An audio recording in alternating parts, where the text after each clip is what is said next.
प्यारे बच्चों नमस्कार। मैं देवेश कुमार। आज मैं बात करूंगा वैद्युत ऊर्जा के बारे में। समझिएगा वैद्युत ऊर्जा क्या होती है। जब बात होगी वैद्युत ऊर्जा की, वैद्युत शक्ति की, समझिए वैद्युत ऊर्जा।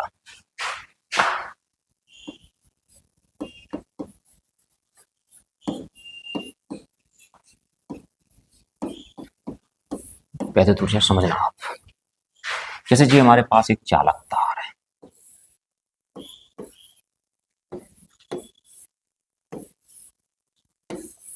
इसके सिरों पर एक विभवांतर लगाया जाता है और इसमें क्या होते हैं, इलेक्ट्रॉन, मुक्त इलेक्ट्रॉन गति करते हैं अनुगमन वेग से। ठीक। क्या होता है कि जब किसी चालक तार को बैटरी से जोड़ा जाता है और उसे 20 वोल्ट का विभवांतर दिया जाता है तो उसमें क्या होता है, आपको बताया गया था कि विद्युत धारा प्रवाहित होने लगती है। और जब विद्युत धारा प्रवाहित होती है तो उसमें क्या होते हैं, इसमें इलेक्ट्रॉन अनुगमन वेग से गति करते हैं। किस वेग से गति करते हैं? अनुगमन वेग से गति करते हैं। जब ये अनुगमन वेग से गति करते हैं तो क्या करते हैं, ये धन आयनों से टकराते हैं। जब धन आयनों से टकराते हैं तो क्या होता है, जब धन आयनों से लगातार टकराते रहेंगे, इनकी जो ऊर्जा होती है, ऊर्जा क्या होती है, ऊर्जा लुप्त होती जाती है, मतलब ऊर्जा का ह्रास होता जाता है।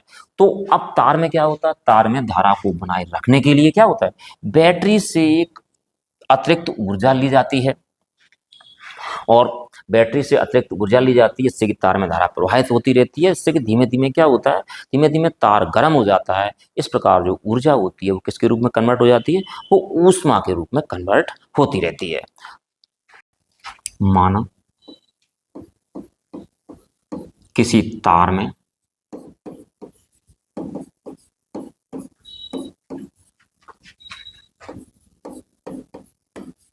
I एम्पियर की धारा T सेकंड तक प्रवाहित की जाती है।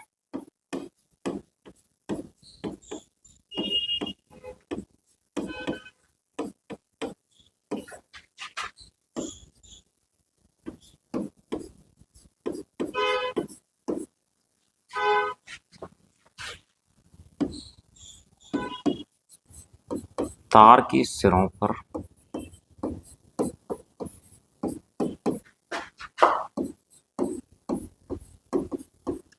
लगाया गया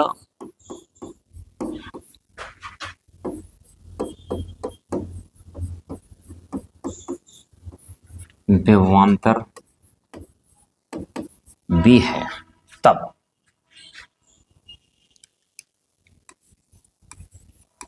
तब समझिएगा आप,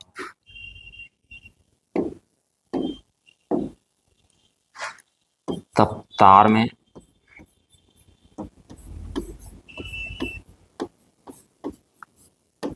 T सेकंड में प्रवाहित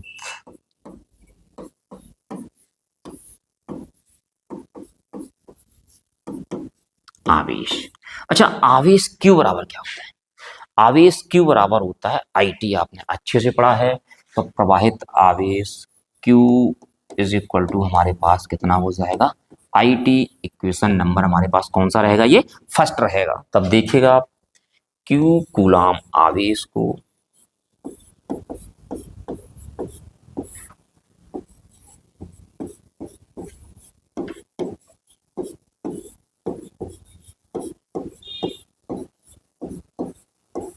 तार के एक सिरे से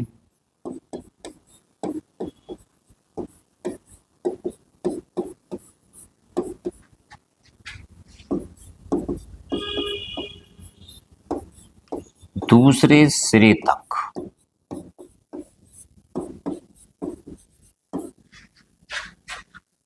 ले जाने में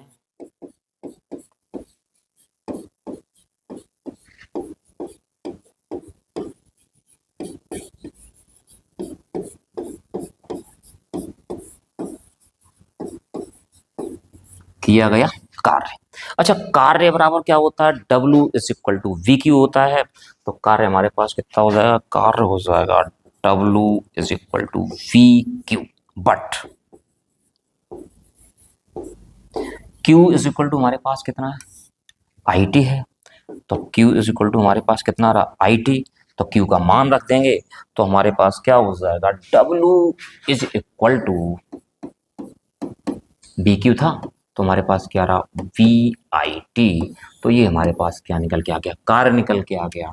और इसका मात्रक हमारे पास क्या होता है, जूल होता है। बट आप समझ जाइएगा, आपने ओम के नियम में पढ़ा है कि R इज इक्वल टू क्या होता है, R is equal to V upon I होता है। तो V इज इक्वल टू हमारे पास कितना हो जाएगा, IR हो जाएगा। अगर प्रतिरोध हमारे पास R है तो R इज इक्वल टू क्या होगा, V अपॉन I। तो V इज इक्वल टू कितना हो जाएगा हमारे पास, IR हो जाएगा।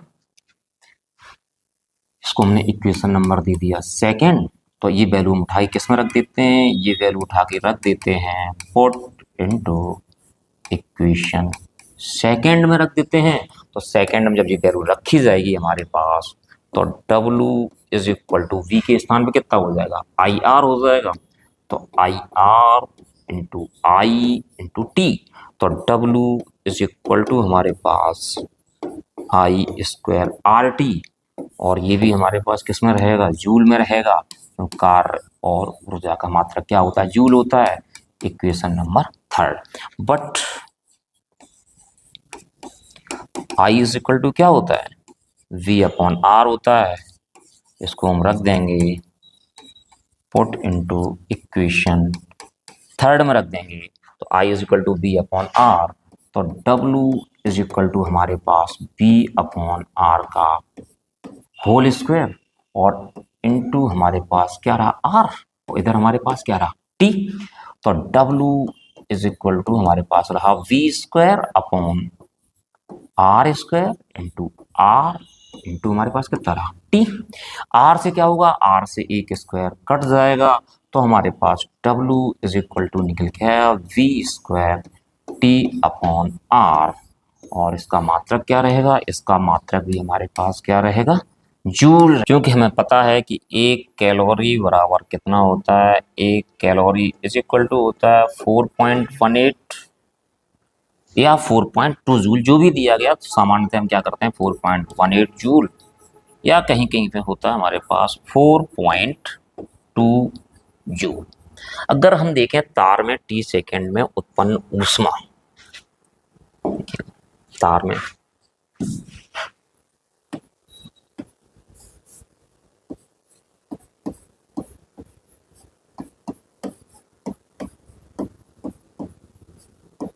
T सेकेंड में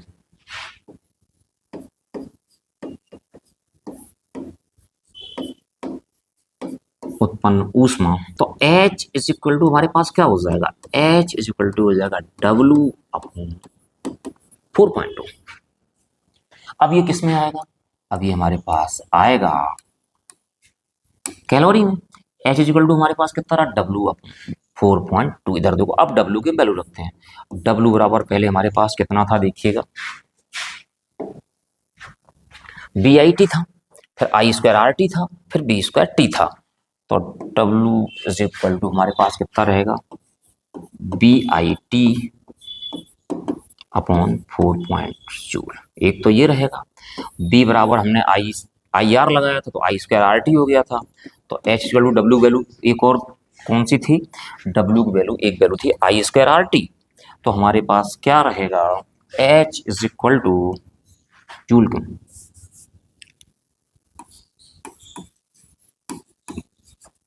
कैलोरी। तो हमारे पास क्या रहेगा, I square RT upon 4.2 calorie. इसके बाद हमें एक H का फॉर्मूला और निकालना है। एक लास्ट में H इक्वल टू हमारे पास क्या निकल के आया था, H इज इक्वल टू निकल के आया था B square T upon R। इसको हम कैलोरी में कन्वर्ट कर देंगे। तो V स्क्वायर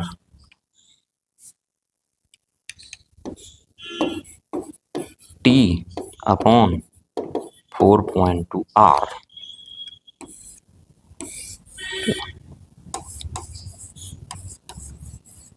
कैलोरी।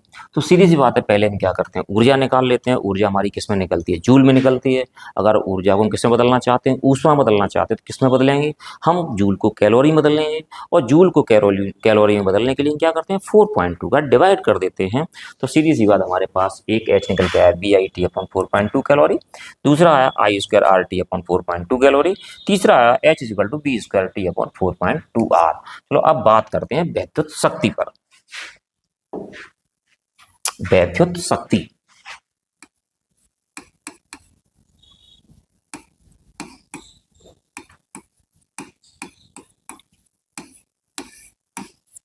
वैद्युत शक्ति, वैद्युत शक्ति में क्या होता है, किसी वैद्युत परिपथ में ऊर्जा के क्षय होने की दर या फिर ऊर्जा के व्यय होने की दर को हम क्या कहते हैं, उस वैद्युत परिपथ की क्या कहते हैं, वैद्युत शक्ति कहते हैं। देखिएगा परिभाषा, किसी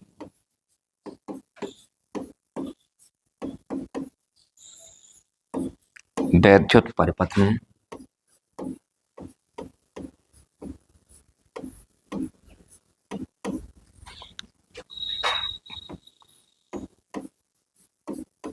ऊर्जा के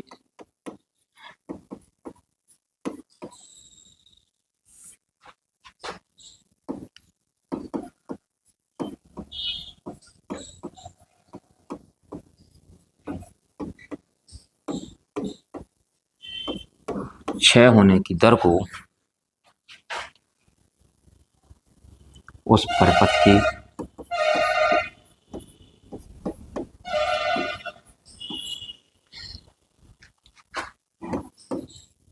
वैद्युत शक्ति कहते हैं।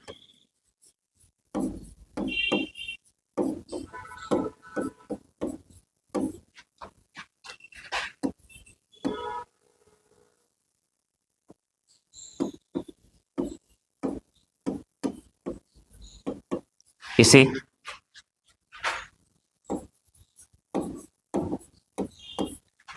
कैपिटल P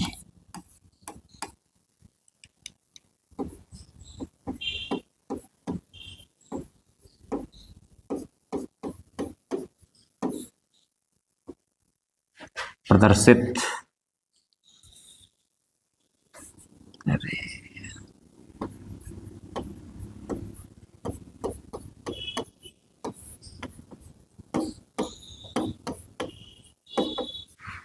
माना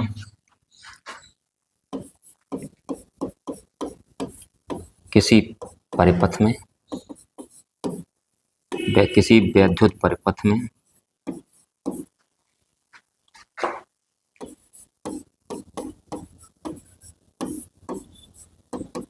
T सेकंड में क्षय ऊर्जा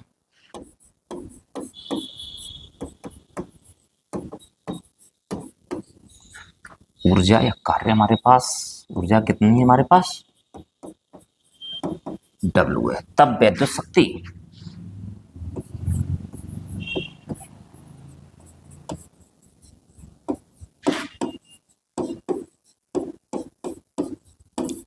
P = हमारे पास कितना हो जाएगा, W/T।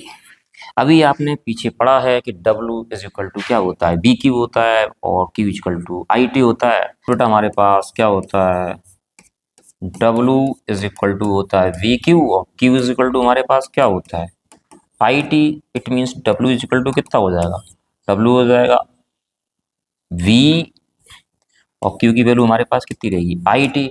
तो W को मान उठा के इसमें रख देते हैं, तो P हमारे पास हो जाएगा VIT/T। T से T कट गया तो P हमारे पास क्या रहा, P VI रहा। ठीक, इसका मात्रक हमारे पास क्या होता है, वाट होता है। ठीक, P BI रहा, बट V क्या होता है, IR होता है। तो P कितना हो जाएगा, IR/I। तो P कितना हो गया हमारे पास, I²R हो गया। ये भी हमारे पास P का मात्रा क्या होता है, वाट, या फिर यहाँ से जूल पर सेकंड निकल के आता है। बट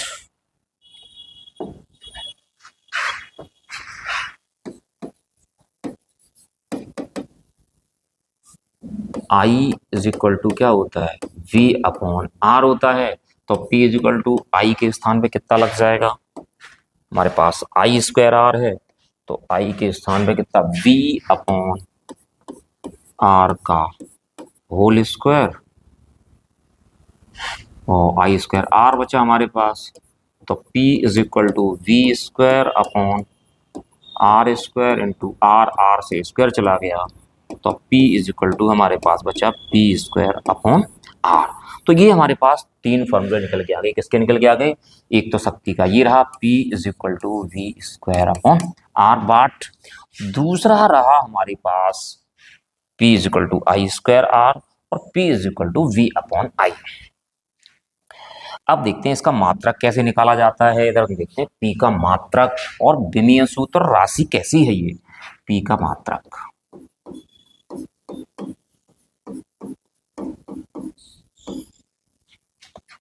बराबर W का मात्रक बटे T का मात्रक। W हमारे पास क्या होता है, W हमारे पास कार्य होता है, कार्य का मात्रक क्या होता है जूल, और T हमारे पास क्या होता है, T हमारे पास होता है समय, तो समय का मात्रक क्या होता है सेकंड, तो इसका मात्रक क्या रहेगा जूल प्रति सेकंड, या इसको कहा जाता है वाट। जैसे जब हम कोई इलेक्ट्रॉनिक एपरेटस खरीदते हैं तो उस पर लिखा होता है इतने वाट, 200 वाट, 300 वाट, 400 वाट, 500 वाट, तो वो जो वाट होता है वो उस इलेक्ट्रॉनिक जो एपरेटस होता है उसकी शक्ति को बताता है, मतलब इतनी शक्ति ये लेगा। तो अब वाट रहा मात्रक। अब देखिए पी का विमीय सूत्र,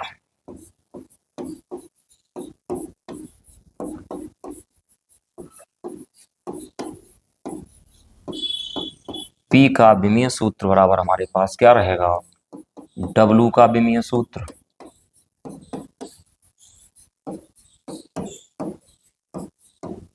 बटे टी का विमीय सूत्र। डब्लू हमारे पास क्या होता है कार्य होता है, तो कार्य का विमीय सूत्र हमारे पास क्या होता है ml2 टी माइनस टू, और टी का हमारे पास समय का कितना होता है टी होता है, ये टी ऊपर पहुंचेगा किसका हो जाएगा माइनस का हो जाएगा, ml2 T minus two T minus one ml2 T minus three, ये इसका रहा विमीय सूत्र। अब देखिए राशि कैसी होती है, ये जो राशि होती है वो होती है अदिश।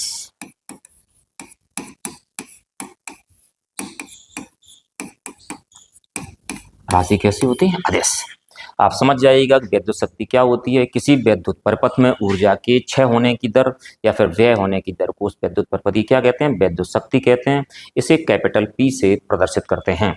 यदि T सेकंड में व्यय ऊर्जा हमारे पास W है तो P इज इक्वल टू हमारे पास क्या हो जाएगा W अपॉन T हो जाएगा। W बराबर VQ होता है, Q बराबर IT होता है, W इक्वल टू कितना हो जाएगा VIT।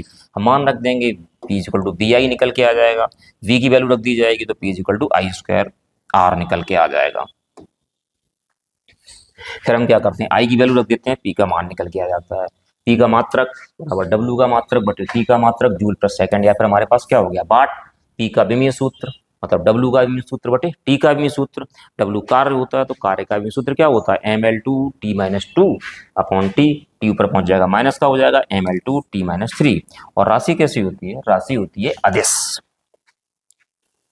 चलो अब बात करते हैं आज 1 किलोवाट घंटा अथवा 1 यूनिट की। यूनिट आप समझते क्या हो, आपने कई बार सुना होगा कि आज बिजली का बिल इतने यूनिट आया इस महीने का, कि अगले महीने का इतने यूनिट आया। तो मतलब 1 यूनिट होता क्या है, तो ये सारी प्रक्रियाएं हम समझते हैं कि इसमें हमारे पास टॉपिक है 1 किलोवाट घंटा। देखिए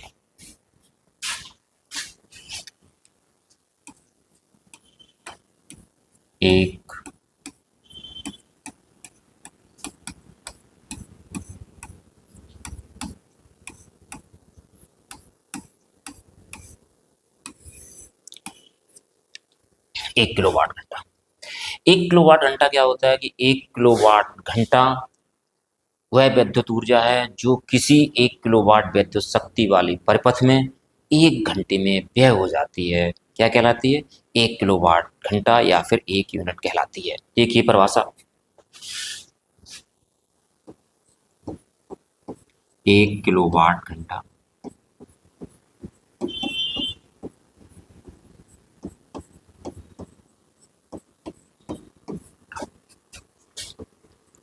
अथवा 1 यूनिट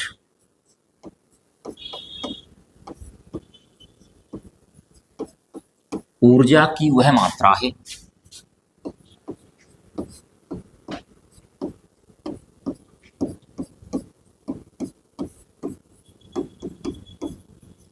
जो 1 किलोवाट विद्युत शक्ति वाले परिपथ में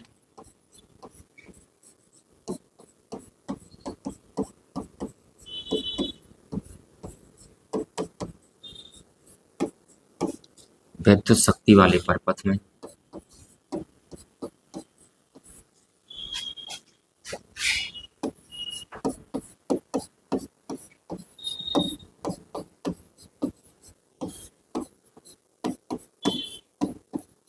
1 घंटे में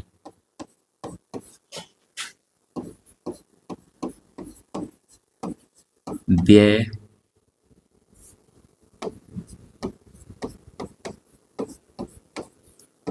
होती है। तो क्या है कि 1 किलोवाट घंटा अथवा 1 यूनिट ऊर्जा की वह मात्रा है जो 1 किलोवाट विद्युत शक्ति वाले परिपथ में 1 घंटे में व्यय होती है। इसको समझिएगा, अगर हम 1 किलोवाट घंटा लिखें, 1 किलोवाट घंटा बराबर हमारे पास क्या रहेगा? 1 किलोवाट गुणा 1 घंटा। 1 किलोवाट का मतलब कितना होता है? 1000 वाट गुणा 1 घंटे में कितने सेकंड होते हैं? 3600 सेकंड।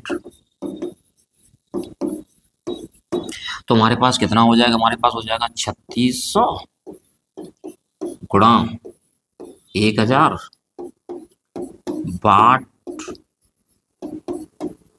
सेकंड। तो ये हमारे पास कितना हो जाएगा जी? हमारे पास हो जाएगा 36, 1, 2, 3, 4, 5 वाट सेकंड। तो इसको हम क्या ले सकते हैं? इधर देखिए दशमलव खिसकाते हैं, 1, 2, 3, 4, 5, 6 अंक खिसका देते हैं, तो हमारे पास 3.6 इंटू 10⁻6 वाट सेकंड हो गया। वाट सेकंड क्या होता है? जो वाट होता है वो जूल प्रति सेकंड होता है। तो इसको क्या कर सकते हैं? इधर देखिएगा, हमने इसको यूं लिखा 3.6 इंटू 10⁻6। वाट को हमने लिख दिया जूल प्रति सेकंड, क्योंकि P इज इक्वल टू हमारे पास क्या होता है? W/T होता है। तो P का मात्रक बराबर क्या होता है? W का मात्रक बटे T का मात्रक। W का मात्रक जूल होता है, T का मात्रक क्या होता है? सेकंड होता है। तो हमारे पास वाट को हमने क्या लिख दिया? वाट को हमने लिख दिया जूल प्रति सेकंड इंटू सेकंड। सेकंड से सेकंड कट जाएगा तो हमारे पास क्या बचेगा? 3.6 इंटू 10⁻6 जूल। तो 1 किलोवाट घंटा जो होता है, मतलब 1 kWh is equal to 3.6 into 10⁻6 joule के इक्वल होता है। मतलब जब 1 यूनिट बिजली खर्च होती है तो कहने का से आप 3.6 इंटू 10⁻6 जूल ऊर्जा को व्यय कर देते हैं। अब देखते हैं कि यूनिट कैसे निकाले जाते हैं, यूनिटों की संख्या कैसे निकलती है। देखिएगा, मैं मान लेता हूं कि यदि किसी परिपथ में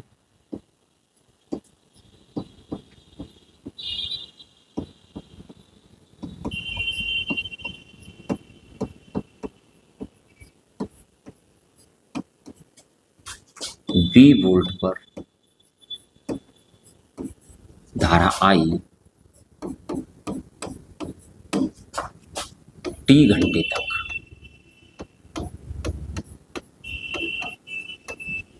प्रवाहित होती है,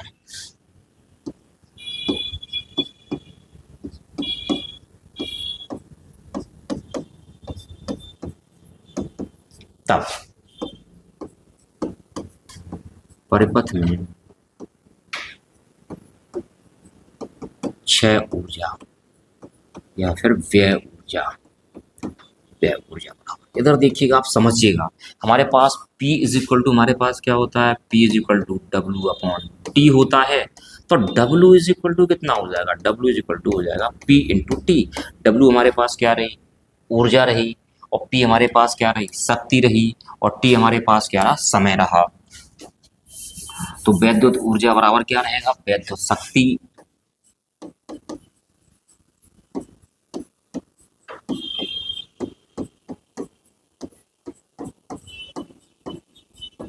गुणा समय। वैद्युत शक्ति P बराबर क्या होता है, P बराबर हमारे पास BI होता है, BI, और ये किस में निकाली जाती है, वाट में निकाली जाती है। T हमारे पास क्या हो गए, घंटे हो गए। अगर हम वाट को किलोवाट में निकालें तो हमें 1000 का भाग लगाना पड़ेगा, तो हमारे पास हो जाएगा VI बटे 1000। अब ये वाट क्या हो गया, ये वाट हमारे पास किलोवाट हो गया, और इंटू टी घंटे हो गए, तो बराबर हो गया BIT अपॉन 1000 किलो वाट घंटा। ये हमारे पास घंटे हो गए। अच्छा, BIT अपॉन 1000, बी हमारे पास क्या रहा, वोल्ट, आई हमारे पास क्या रहा, एम्पियर, और गुणा हमारे पास क्या रहा, घंटा रहा। तो वोल्ट गुणा एम्पियर गुणा घंटा। लिखते हैं यूनिटों की संख्या।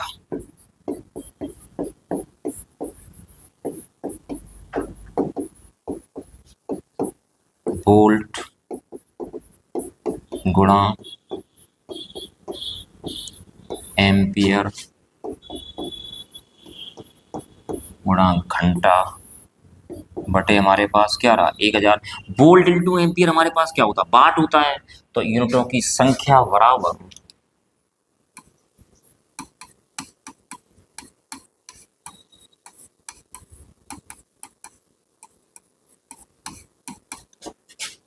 वाट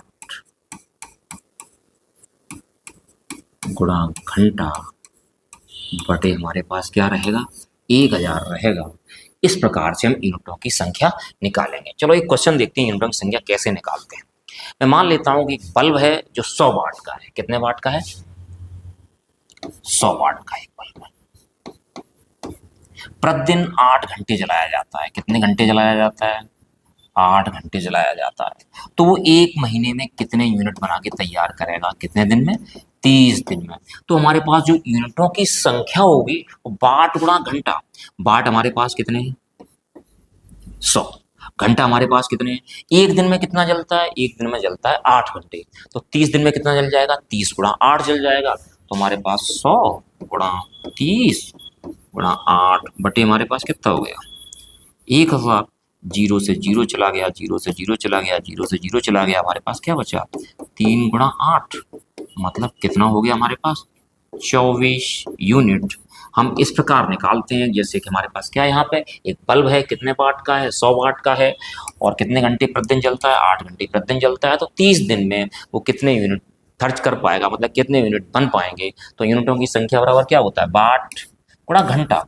एक दिन में 8 घंटे, 30 दिन में 240 घंटे बटे कितना हो गया, 1000 हो गया। तो इधर जीरो से जीरो चला गया, 2 जीरो से जीरो कितने बचे, 8 गुणा 3, मतलब 24 यूनिट बन के तैयार हो जाएंगे। इस प्रकार हम क्या करेंगे, यूनिटों की संख्या निकाल सकते हैं। उम्मीद है कि आप लोगों को ये टॉपिक समझ में आ गए होंगे। यदि ये टॉपिक आपकी समझ में आ गए हों तो आप चैनल को सब्सक्राइब कर दें, वीडियो को लाइक कर दें और साथियों के साथ शेयर कर दें।